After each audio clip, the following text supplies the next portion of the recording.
Lo perfecto es enemigo de lo posible. Este proyecto no es una panacea. Tiene una gran cantidad de errores, gazapos y elementos técnicos. Algunos se han señalado, yo me voy a referir con mucho interés a los aspectos que los colegas del Frente Amplio han planteado y que me merecen el mayor análisis, la respuesta y la clarificación de algunos, aunque coincido en otros. Tratar de aprobar proyectos perfectos haría que nunca votemos ninguno. Y muchas veces hay que dejar pasar algunos aspectos que no sean tan graves para poder obtener resultados en otros aspectos del proyecto. Pero efectivamente, hay cosas que preocupan y de mi parte quiero que queden en actas algunas interpretaciones para evitar en el futuro algunas desviaciones de los verdaderos objetivos del proyecto. Voy a iniciar con un tema que planteó don José María y creo que lo hizo correctamente, y es el artículo 23. La creación de la ANAP como, comillas, una entidad de derecho público de carácter no estatal con personalidad jurídica instrumental.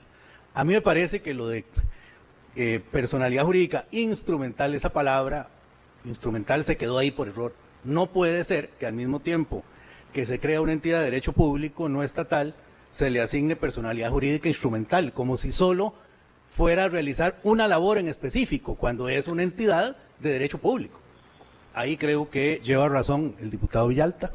Esa palabra instrumental, que ya no se puede corregir, habrá que clarificar vía reglamentaria para determinar que no impida la operatividad. Los conocimientos que puedo tener en el derecho público me hicieron tratar de entender si había alguna razón para que permaneciera la palabra instrumental y simplemente no lo encuentro. Creo que se quedó allí en algún gazapo de camino.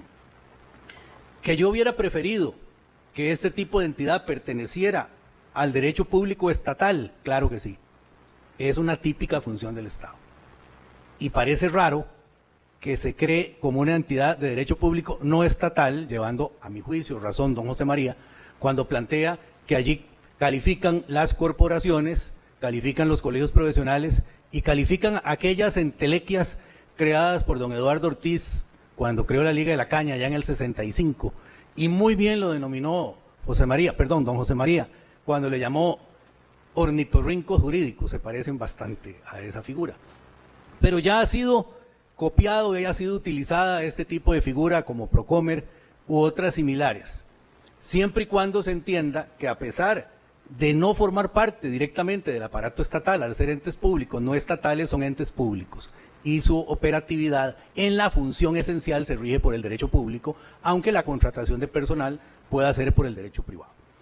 Recordemos además que el artículo 27 de este proyecto establece la junta directiva de esa ANAP, y es una junta directiva muy particular que reafirma claramente que a pesar de que se quiera decir que es no estatal, no hay nada más estatal que una junta directiva donde está el jerarca de Mideplan, el jerarca de Hacienda y el jerarca de Presidencia.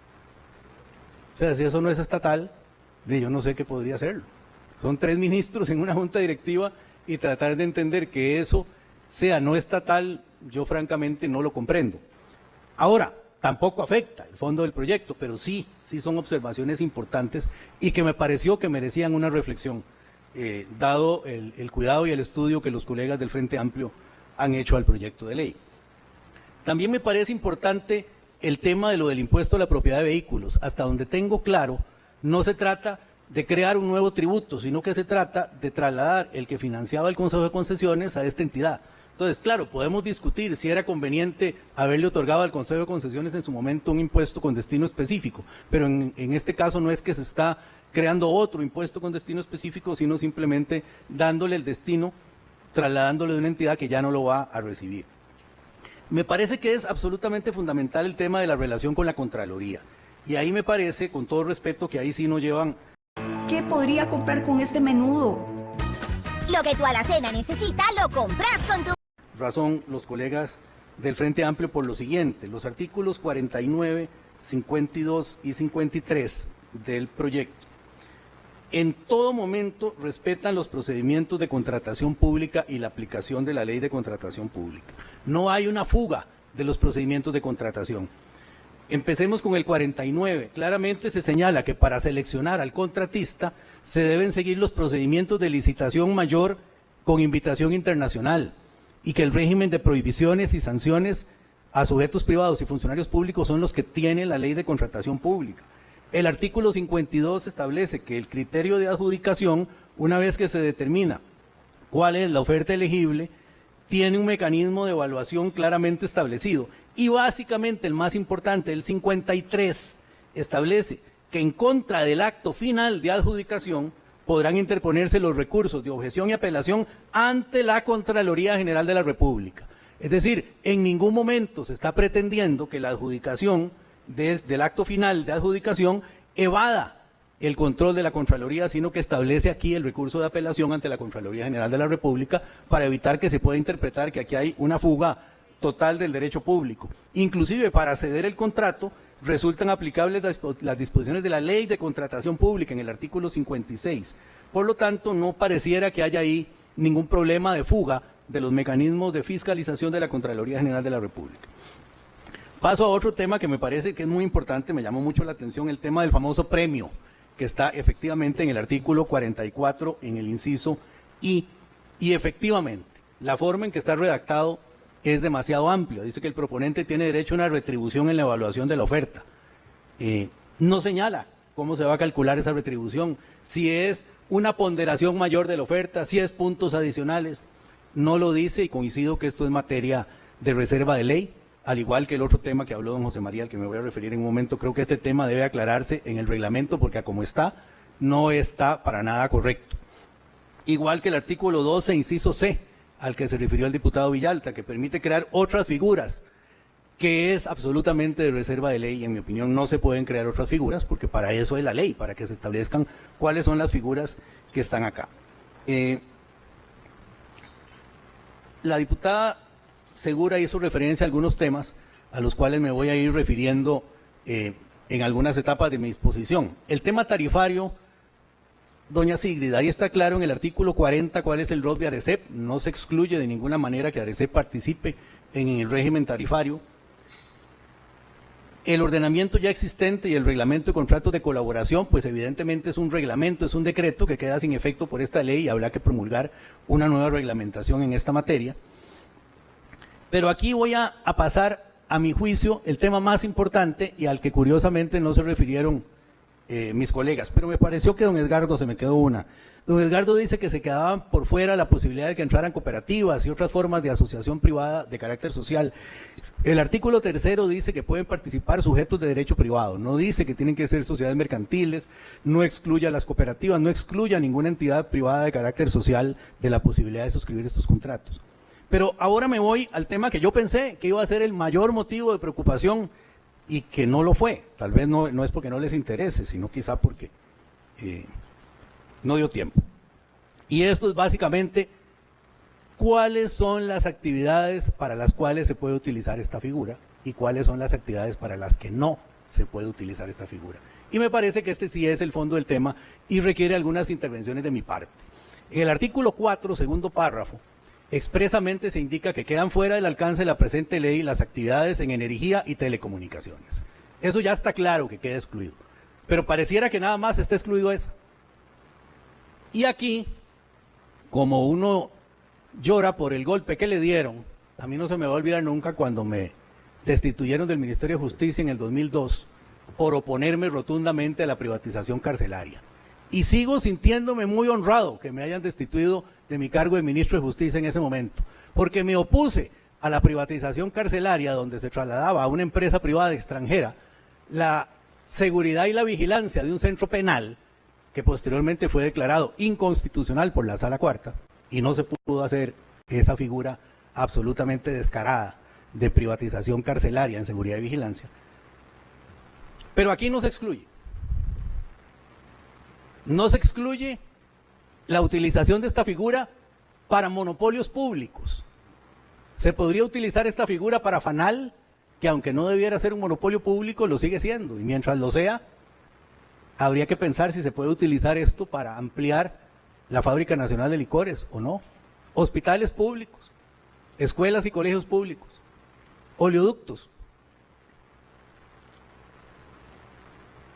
tratamiento de residuos, Recope. Yo voy a dar mi opinión y obviamente que va a quedar en el acta, y salvo que haya algún diputado que diga que yo estoy equivocado e indique lo contrario, pues entonces hacia el futuro la voluntad de los diputados va a quedar que estas actividades, o por lo menos las que me voy a referir, no se puedan utilizar, no se puede utilizar esta ley para esas actividades, para hacer ese tipo de obra y servicios. El artículo 16 es el que nos permite hacer una interpretación conforme a la Constitución, porque las leyes se interpretan conforme a la Constitución y no la Constitución conforme a las leyes, dado el principio de supremacía constitucional y el principio de jerarquía de las fuentes normativas. Entonces, para que una ley sea válida tiene que interpretarse respetando la Constitución. Y el artículo 16 dice que la actividad contractual vinculada con APPs estará sujeta a lo que disponga la Constitución. Uno podría decir, era innecesario, porque no puede ir en contra de la Constitución, pero eso me permite, para que consten actas, que este diputado de ninguna manera puede aceptar que se pueda interpretar esta ley para utilizar la alianza pública y privada o la asociación pública y privada para efectuar obras de inversión carcelaria que implique el otorgamiento del servicio de seguridad y vigilancia. Jamás. ¿Que era más fácil, más inteligente, más lógico haberlo excluido de forma expresa? Sí. Pero no se hizo de forma expresa y por eso acudo al primer párrafo del artículo 16 para que claramente se interprete que esta figura no puede ser utilizada de ninguna manera si no es violando la Constitución, para que se pueda ampliar centros penitenciarios y trasladar la seguridad y vigilancia a administración de una APP. Eso sería violatorio absolutamente de resoluciones de la Sala Constitucional, como la que paso a analizar y me tocó vivir muy de cerca hace ya algunos años. Es el voto 10.492 de las 15 horas del 28 de septiembre del 2004, que declaró inconstitucional el contrato entre el gobierno de Costa Rica y la empresa Management and Training de Costa Rica para construir y administrar un centro penal en Punta de Riel de Roxana de Pocosí, que siendo yo ministro de Justicia, orgullosamente que inicié el 8 de mayo del 2002, prometiéndole a este país que estábamos en contra de la privatización carcelaria, allá por el mes de octubre, al entonces presidente de la República, Pacheco de la Espriella, le torcieron el brazo, clara y descaradamente, para insistir en un proyecto al que se había opuesto desde el principio y que me nombró a sabiendas de mi oposición rotunda a la privatización carcelaria. Cambió de opinión y me indicó que tenía que firmar ese contrato, a lo cual le dije, prefiero que me destituya antes que firmar ese contrato. Y no me voy a ir de viaje para que lo firme el viceministro. Y fui destituido. Tal vez la destitución más honrosa que alguien ha hecho hacia mí en mi vida, y la tarjeta roja que con mayor deleite he recibido en mi larga existencia. Y aún hoy mantengo mi oposición radical a la privatización carcelaria. Y por eso creo que quienes mañana quieran aplicar esta ley, por lo menos de este servidor conste que jamás se puede interpretar este proyecto de ley para abrir la posibilidad de utilizar las alianzas o asociaciones públicas privadas para privatizar la seguridad y vigilancia de un centro penitenciario. No se pueden utilizar tampoco para aliarse. Solo Lysol Air Sanitizer ayuda a eliminar el rastro y el olor. La fragancia no sanitiza. Lysol sí. ¿Te imaginas todo esto por solo 3.490 colones? Elegí hamburguesa creamy mustard o pieza de pollo. En monopolios públicos, porque eso implicaría permitirle a un particular participar en un monopolio público y eso atenta claramente contra los principios constitucionales. No pueden existir tampoco, en aquellos casos en que existen actuaciones que lleven consigo potestades de imperio que son indelegables y no se pueden trasladar al sector privado ni directa ni indirectamente. Repito, ideal haber aclarado esto y que los artículos 4 y el artículo 14 hubieran quedado de una forma mucho más claramente, 16 hubieran quedado redactados de una forma diferente. Bueno, no se hizo así. Y aquí entonces esta diputación tiene un dilema. O lo voto así como está, con las interpretaciones que yo he dado, y que espero que en el futuro sirvan para interpretar e integrar la norma jurídica, o la voto en contra con el prurito de que no tiene la perfección que a mí me gustaría. Y he tomado la decisión, que me costó mucho, y lo saben los compañeros, que hasta en fracción lo vimos. Y finalmente tomé una decisión en conciencia, que es votarlo a favor, haciendo estas explicaciones. Y me sentiría muy avergonzado si el día de mañana las autoridades que van a reglamentar esta ley, a interpretarla y aplicarla, deciden usarla para monopolios públicos o para actividades de seguridad y vigilancia en el sistema penitenciario. Porque eso sería tomarme el pelo. Y ya estoy muy viejo para que eso pueda pasar. Y como estoy convencido de que esa palabra que me dieron se cumple, voy a votar a favor del proyecto. Pero también es mi deber responderle a las inteligentes, claras y precisas dudas que plantearon los colegas del Frente Amplio. Algunas no coincido, como el tema de la Contraloría, ya se los expliqué relacionándola con los artículos que están en el texto. Pero otras creo que hubiera sido diferente y mejor otra salida jurídica. Pero dentro de lo malo que tiene el proyecto y lo bueno que se obtiene, en ese equilibrio que lo tenemos que hacer casi en todos los proyectos que votemos en la Asamblea Legislativa, yo considero que tiene más pros que contra. Y lo voy a votar favorablemente. Dejando constando en actas estas preocupaciones, estas aclaraciones, por si el día de mañana, quienes les interese este tema, pretenden interpretarlo de otra manera, que aquí por lo menos hubo un legislador que advirtió este tema, señaló su oposición y señaló cómo creo que se puede interpretar este proyecto para que sea conforme a la Constitución. En ese sentido, anuncio mi voto favorable, no con todo el entusiasmo, las ganas y la fuerza que en otros proyectos podría ser, pero tampoco creo que sea tan malo como para merecer el repudio de este servidor de ustedes. Gracias, señora presidenta. Muchas gracias, diputado. Tiene la palabra hasta por 20 minutos la diputada Britton González. Gracias, señora presidenta. Compañeros y costarricenses que nos escuchan. Quisiera iniciar en el marco de la discusión de este proyecto con un ejemplo, el caso de la carretera San Carlos, que no es solo un proyecto pendiente, es un monumento a las debilidades históricas de